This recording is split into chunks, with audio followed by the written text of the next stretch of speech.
오늘 첫 주일 지난 한 주간을 보내셨는데 여러분의 한 주간은 어떠셨습니까? 이제 찬송가 292장 부르심으로 토요일 밤 기도에 하나님 앞에 드리겠습니다.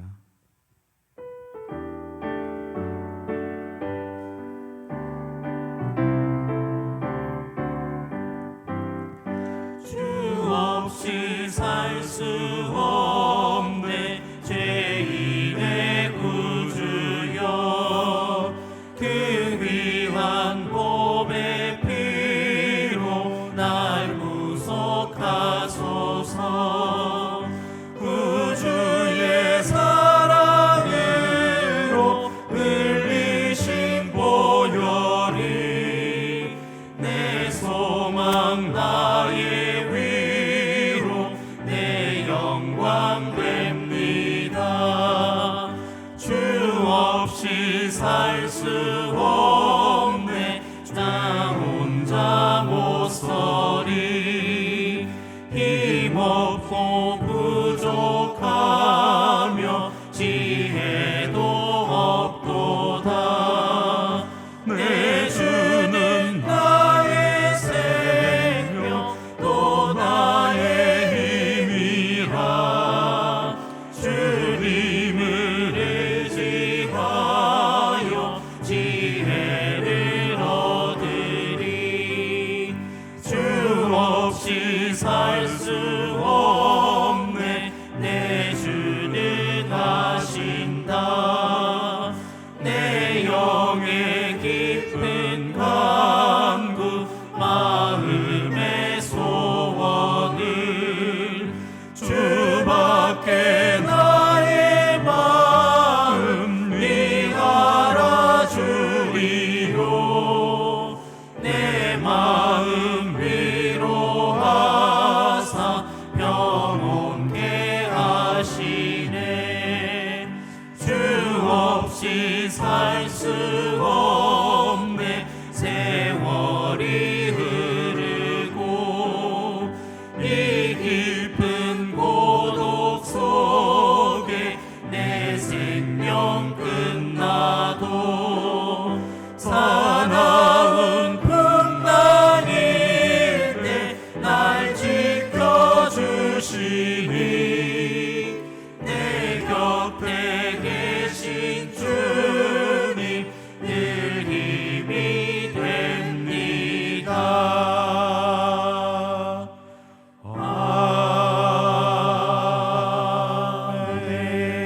아멘. 하나님의 말씀은 요한복음 18장 12절부터 18절입니다.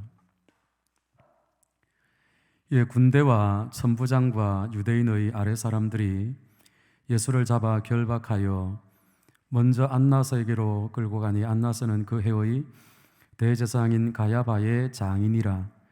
가야바는 유대인들에게 한 사람이 백성을 위하여 죽는 것이 유익하다고 권고하던 자르라. 시몬 베드로와 또 다른 제자 한 사람이 예수를 따르니 이 제자는 대제사장과 아는 사람이라 예수와 함께 대제사장의 집들에 들어가고 베드로는 문 밖에 서 있는지라 대제사장을 아는 그 다른 제자가 나가서 문 지키는 여자에게 말하여 베드로를 데리고 들어오니 문 지키는 여종이 베드로에게 말하되 너도 이 사람의 제자 중 하나가 아니냐 하니 그가 말하되 나는 아니라 하고 그때가 추운 고로 종과 아래 사람들이 불을 피우고 서서 쬐니 베드로도 함께 서서 쬐더라. 아멘. 하나님께서는 요한복음을 통해서 우리에게 우리 자신이 누구이며 우리가 가진 신앙이 어떤 것인지 그 진위 여부를 가리는 말씀을 들려주고 있습니다. 즉 하나님과 빛으로 오신 예수님, 보혜사 성령님, 삼위일체 하나님 앞에서 우리 자신의 본 모습과 우리가 가졌노라 하는 신앙의 적나라한 모습을 드러내면서 그 진위 여부를, 그 옥석을 가리는 일을 하고 있는 것이 요한복음이고 요한복음이 기록된 또 다른 목적이라는 말씀입니다. 오늘 본문 12절은 이해라는 말씀으로 시작하는데요, 이 말씀은 어제 살펴본 대로 예수님께서 잡혀주심이라는 의미가 그 속에 있습니다. 무슨 말인가 하면 로마 군인들과 유대인 하속들이 예수님을 체포하고자 해서 그들의 작전이 성공한 것이 아니라 주님이 잡혀주셨기 때문에 주님이 체포되셨다는 의미가 그 속에 있습니다. 예수님께서 잡히신 시간은 밤 11시에서 12시 사이 정도로 보입니다.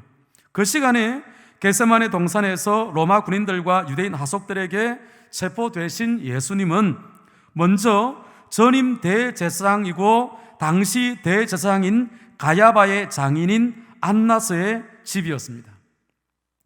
이 안나스라는 사람은 9년여 대제사장으로 재임하다가 로마에 의해서 축출된 사람인데요, 그 이후에 그는 자기 아들을 대제사장으로 세웠고 그에 이어서 사위인 가야바를 대제사장에 세워서 그 집안 자체가 오래도록 대제사장직에 머물러 있던 사람, 그리고 그 핵심에 있던 인물이었습니다.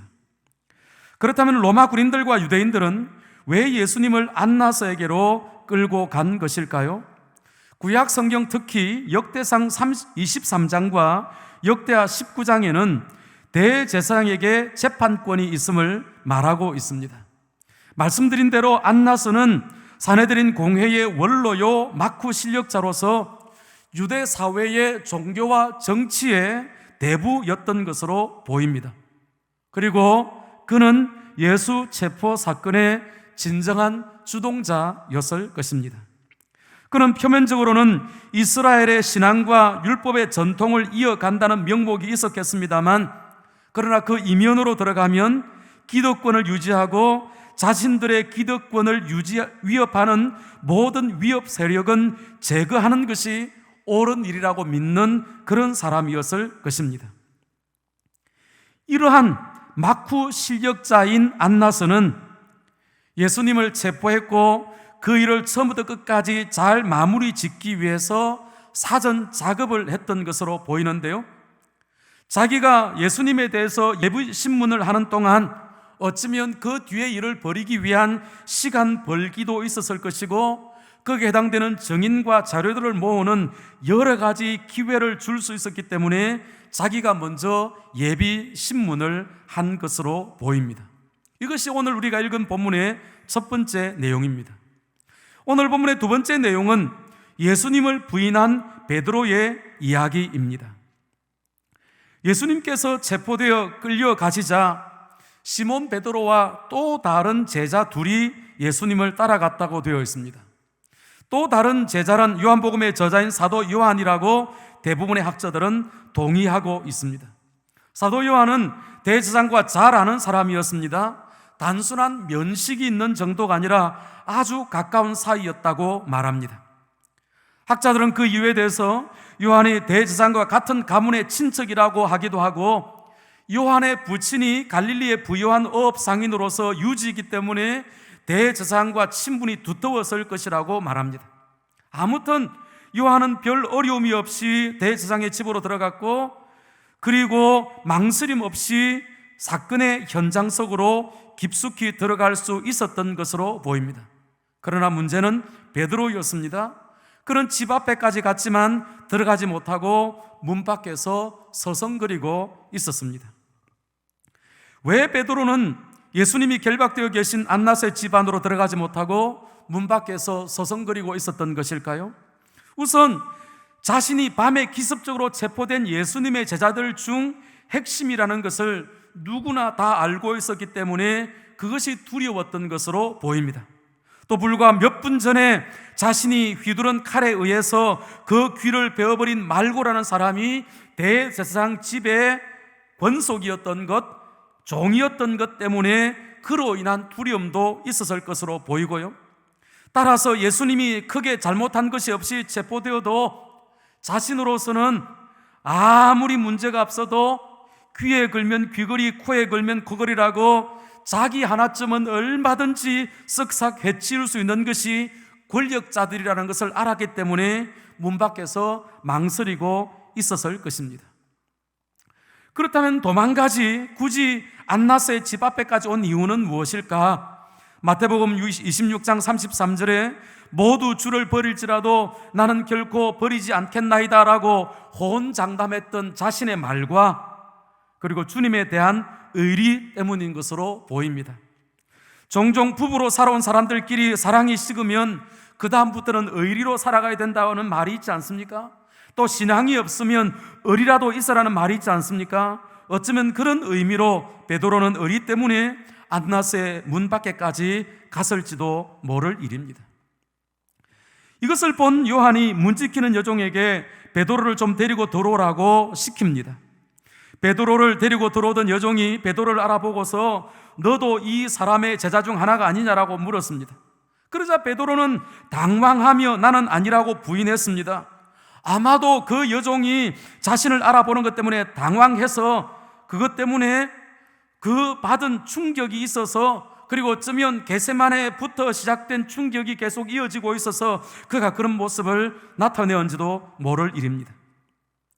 이 모습에 대해서 사복음서 기자들은 동일하게 하나 강조하고 있는 것이 있습니다.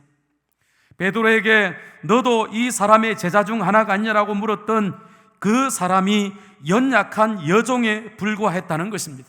즉 그가 무슨 영향력이 있고 그의 정언이 어떻게 재판정에 영향을 미칠 만한 그런 자리에 있는 사람이 아니었다는 것이고요, 또 하나는 사람이 많거나 공식적인 장소가 아니라 데리고 들어오는 중에 둘이 있는 그 장소 짧은 시간에 물었던 질문이라는 것이고, 세 번째는 이 여종의 질문은 비난이나 정죄의 의도성이 하나도 없는 질문 그 자체였다는 것입니다.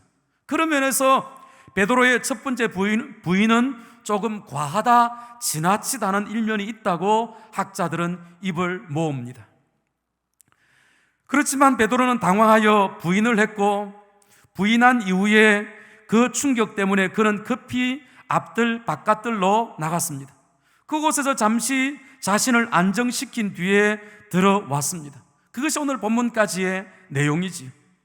그렇다면 성도 여러분, 베드로는 왜 예수님을 모른다고 부인하고 자신과 주님의 관계와 신뢰도까지 부인하며 나선 것일까요? 그게 우리는 두 가지를 생각해 볼 수 있습니다. 첫째는 예수님에 대한 확신, 확고한 믿음이 베드로에게 없었기 때문입니다. 예수님에 대한 믿음은 주님과 함께 있을 때, 예배할 때, 기도할 때 드러나는 것이 아닙니다. 내가 예수님을 얼마나 잘 믿는가 하는 것은 주님이 없을 때, 나는 혼자이고 세상 사람들이 훨씬 더 많을 때, 주님이 욕먹고 신앙이 욕먹고 신앙이 웃음거리가 되는 상황 속에서 믿음의 진짜 얼굴, 믿음의 맨 얼굴이 드러난다는 것입니다. 즉, 그 여종의 질문 앞에 드러난 베드로의 모습이 어쩌면 베드로의 진짜 모습이고 그것이 베드로의 진짜 신앙의 얼굴일 수 있다는 것입니다. 이것을 통해서 오늘 주님이 저와 여러분에게 묻는 질문은 무엇입니까? 우리의 믿음이 진짜냐라고 하는 것입니다. 저는 말씀을 시작하면서 요한복음에 기록된 목적 중에 하나가 적나라한 우리의 모습을 보게 하고 우리의 신앙이 진짜인지 가짜인지 그 옥석을 가리는 데 있다고 말씀을 드렸습니다.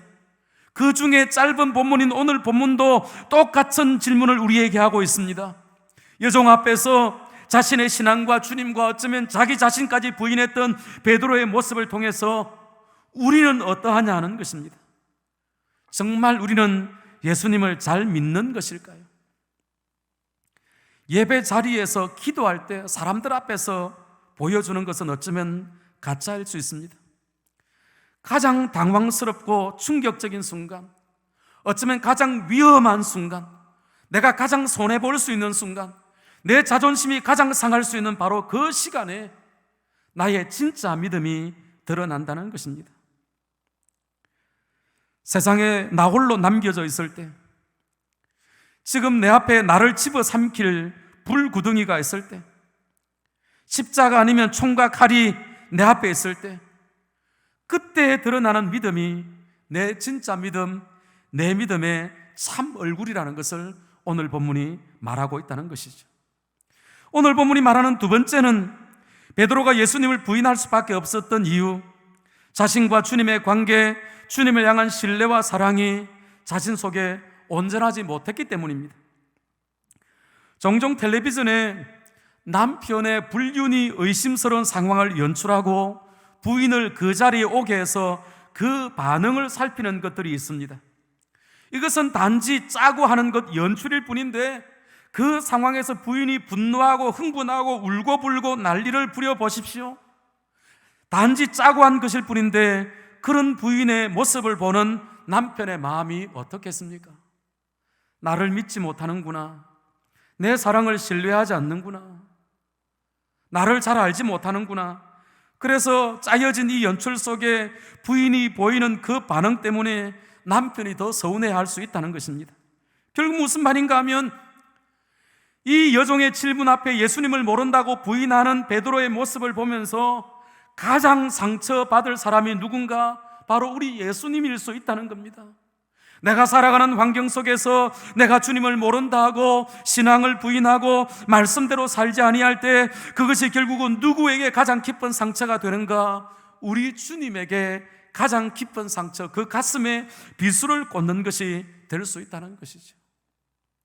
사랑하는 여러분, 이 충격적이고 당황스럽고 혼란스러운 상황 속에서 베드로가 부인한 것은 그의 신앙의 맨 얼굴이었을 뿐 아니라 어떤 면에서는 예수님에게 치명타를 안기는 것이 될 수 있었습니다. 그를 체포했던 군인들보다, 그를 고문했던 군인들의 매질보다 어쩌면 베드로의 부인이 예수님을 더 아프게 하는 것이 될 수 있었다는 것이죠. 우리의 지난 삶은 어떠했을까요? 나도 모르는 가운데 내가 상황을 합리화하고 내 여건과 감정을 합리화하면서 어쩌면 주님을 향하여 던졌던 총과 칼과 창이 우리에게도 있을 수 있다는 겁니다. 주님을 가장 아프게 했던 것들이 우리에게도 있을 수 있다는 것입니다. 오늘 주님은 베드로의 모습을 통해서 베드로를 정죄하라, 그 얘기를 말하고 있는 것이 아닙니다. 베드로의 자리에 저와 여러분을 세워놓고 있습니다. 너라 하면 어떠할까? 너는 어떠했니? 앞으로 너는 어떻게 할 거니? 그 질문을 주님께서 우리에게 묻고 있다는 것이죠. 말씀을 맺겠습니다. 성도 여러분, 예수님께서 체포되어 예비신문을 받으시고 베드로가 처음 부인한 오늘 본문을 통해서 주님이 우리에게 묻는 질문이 있다고 말씀드렸습니다. 그 질문이 무엇입니까? 나의 신앙, 여러분의 신앙이 진짜일까? 우리가 주님을 믿고 신뢰한다는 것은 진짜일까? 아무도 예라고 대답하기 어려울 겁니다. 왜요? 진짜는 불구덩이 앞에서 드러나기 때문입니다. 진짜는 총과 칼 앞에서 드러나기 때문입니다. 진짜는 내가 죽도록 힘들 때 드러나기 때문입니다. 진짜는 억울한 상황 속에서 드러나기 때문입니다. 진짜는 감당하기 힘든 시련 속에서 드러나기 때문입니다. 그런 상황 속에서도 나는 주님을 믿습니다. 나는 주님을 사랑합니다. 나는 죽어도 좋지만 내 주 예수님은 부인할 수 없습니다. 그렇게 말할 수 있는 신앙의 자리, 너는 거기에 있느냐고 오늘 주님이 진 목사에게, 모든 성도 여러분들에게 묻고 있습니다. 지금 여러분 있는 자리는 어디입니까? 문 밖 부인하는 자리에 있습니까? 주님의 심장 속에 박혀 있습니까? 여러분 자신을 돌아보시며 다가오는 주일을 준비하는 여러분 되시기 바랍니다. 이 시간에 세 가지 기도 제목을 함께 기도하겠습니다. 어떤 상황, 그 어떤 시련과 고통 속에서도 변함없이 주님을 사랑하게 하여 주시옵소서. 늘 나 자신의 신앙을 점검하고 확정하여 바른 믿음 위에 세워지게 하여 주옵소서. 내일 드려지는 예배, 내일은 교회 학교를 제외하고 1, 2, 3, 4부 예배, 밤 예배까지 드리게 됩니다. 모든 예배 가운데 하나님 함께 하여 주시고 은혜롭고 감동적인 예배 되게 하여 주옵소서. 우리 이런 제목들 함께 기도하시면서 토요일 한 주의 마지막 밤 기도회를 마치도록 하겠습니다.